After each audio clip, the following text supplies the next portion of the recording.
Ecosystems provide vital services for human well-being, provisioning and regulation among them.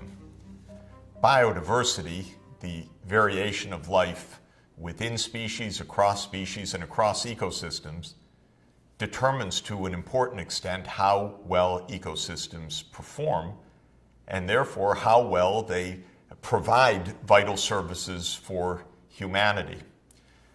There was a long-standing hunch that a greater degree of biodiversity, more genetic variation within species, a richer web of species in a food chain or in a given ecosystem would raise the performance of ecosystems.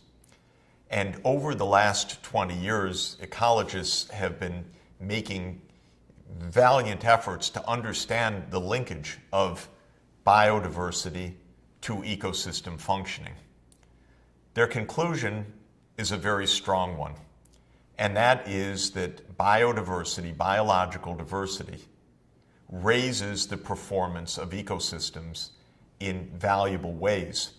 And when biodiversity is under threat, at any level of organization, less genetic variation within a species, less variation of the range of species, less favorable interaction across ecosystems.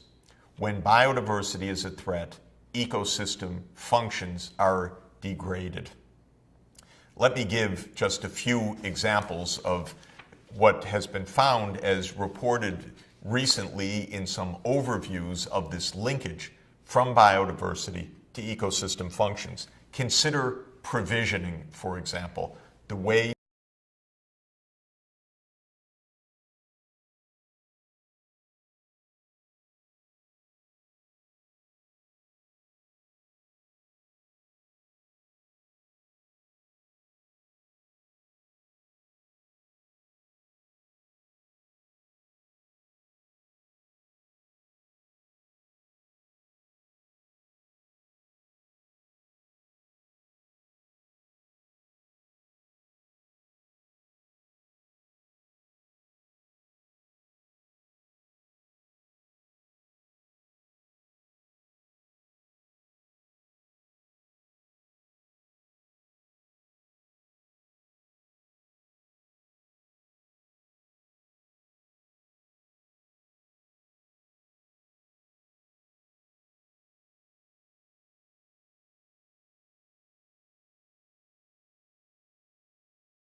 enormous effects on climate, or changes directly in the biosphere as we harvest crops, as we hunt species, as we fish for fish, or as we rearrange the biogeography of species by saying, why don't we take that species from Australia and put it here, without having a deep understanding of what happens when one species invades another ecosystem where its predator or control mechanisms might not apply. And all of this, if you go down the flow chart, changes the climate system, for example, through the greenhouse gases of carbon dioxide, methane, and nitrous oxide, and leads to a loss of biological diversity, which is our main focus right now. So what Professor Vitousek and his colleagues did was to try to assess how big is the human domination of ecosystems by several fascinating metrics. How much land has humanity transformed? How much have we changed the carbon cycle? What have we done to water use, and so forth? Their conclusion revealed the massive extent of human impacts across all of these dimensions. Land area, 50% of the total net primary production through photosynthesis on the planet is for us. That's a pretty voracious species. We are grabbing and have grabbed land area, whether it's the pastures, the forests, the arable land, and said, okay, to the other species, we'll take that. Thank you. That will be our pasture.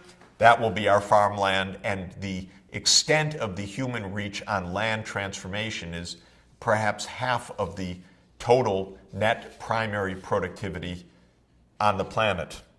CO2, we know we've changed the carbon cycle fundamentally and already raised the level of carbon dioxide in the atmosphere from 280 parts per million pre-industrial revolution to 400 parts per million and rising now.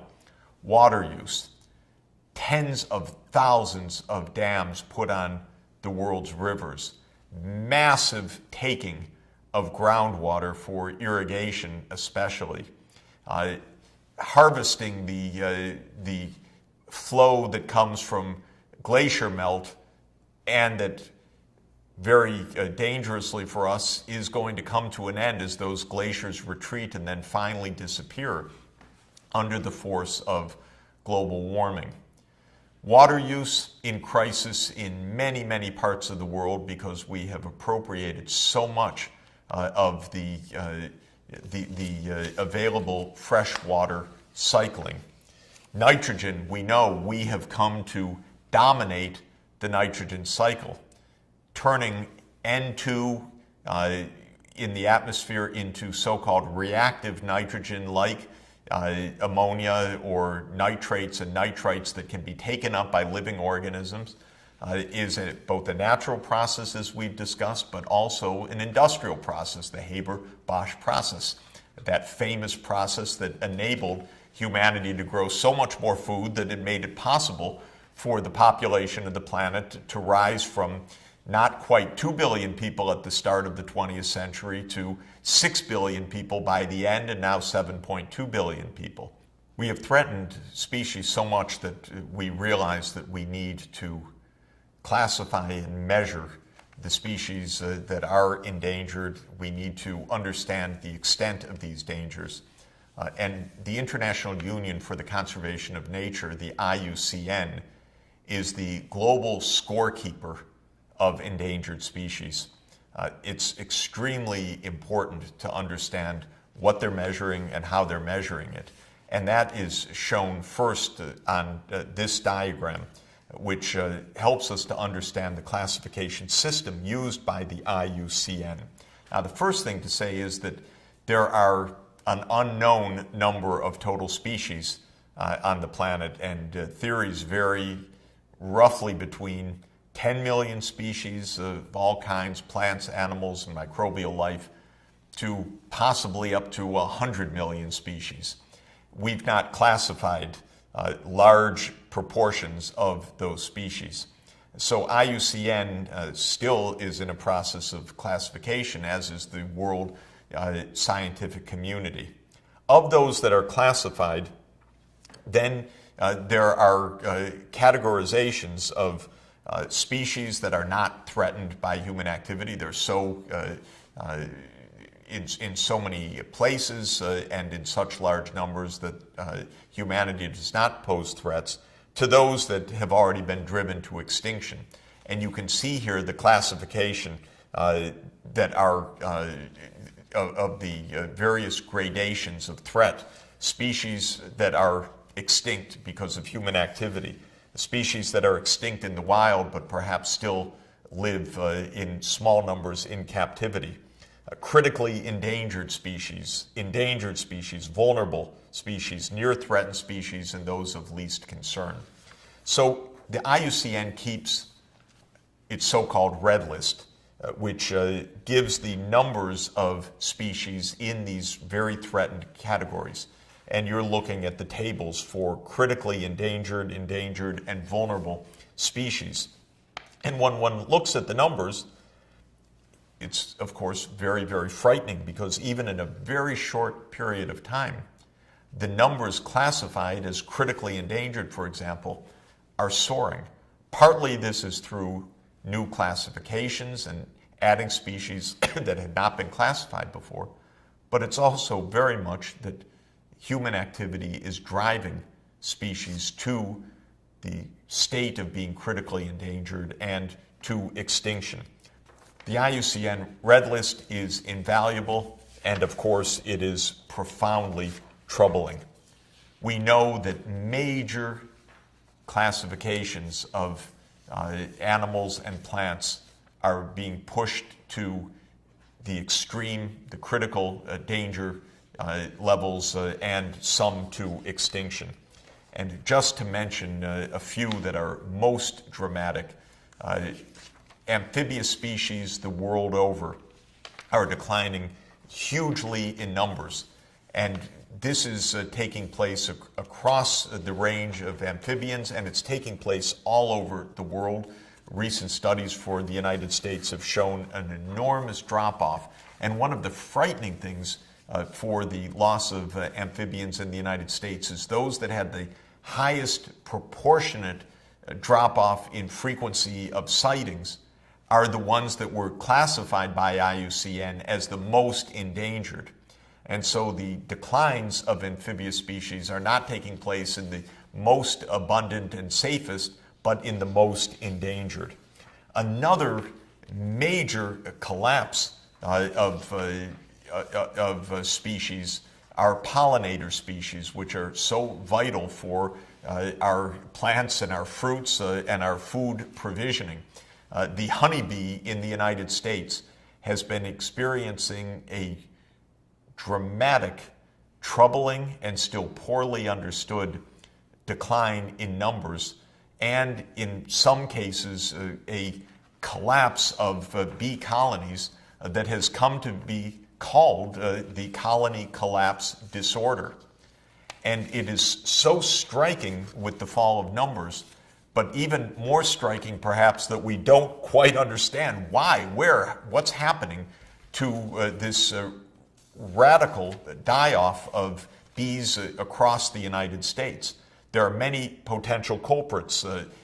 Could be a parasite, a parasitic mite has been implicated, but then again, multiple viruses have been implicated, bacterial diseases, a drop of nutrition of the honeybees coming from changes of landscape and crop varieties, and many, many scientists think that it's the increased use of pesticides that is a major cause of this. Another absolutely shocking and dramatic and troubling loss of species abundance and threat of extinction are the great apes, our closest relatives on Earth, where humanity shares the genetic code and the evolutionary history just as close as can be.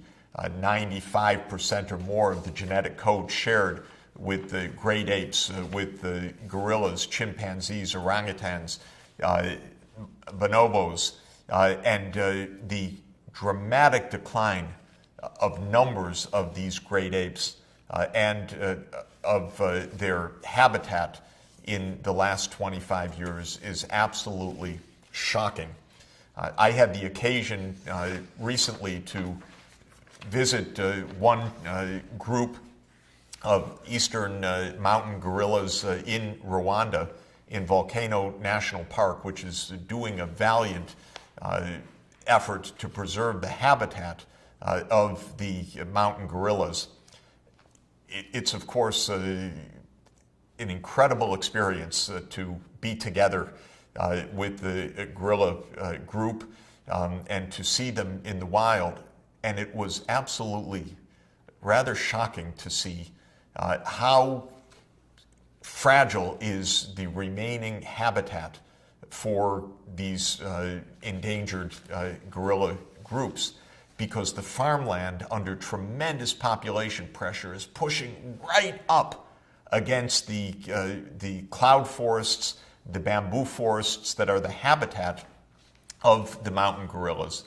There is a stone wall which separates the farmland from the bamboo forest. One doesn't go far inside the bamboo forest to meet with the groups of the gorillas. You see how close humanity and the gorillas are living together. And by the way, that means that humanity can pass pathogens, diseases, human diseases to gorillas. We share so much of our biology, of our genetics, of our immune systems, that the diseases easily flow in both directions, and disease itself can be transmitted to these gorilla groups. Well, it was breathtaking to be together with a mountain gorilla family and a mountain group in the wild, but it was absolutely shocking to see how humanity has pressed against the remaining habitat for this species, one of the closest relatives that we have, and how fragile is that distance now that is their margin of survival on the planet. These pressures are coming in all directions. They are causing huge risks to biodiversity. The risks to biodiversity are causing huge losses of ecosystem functions, and we have to understand now what we can do about it.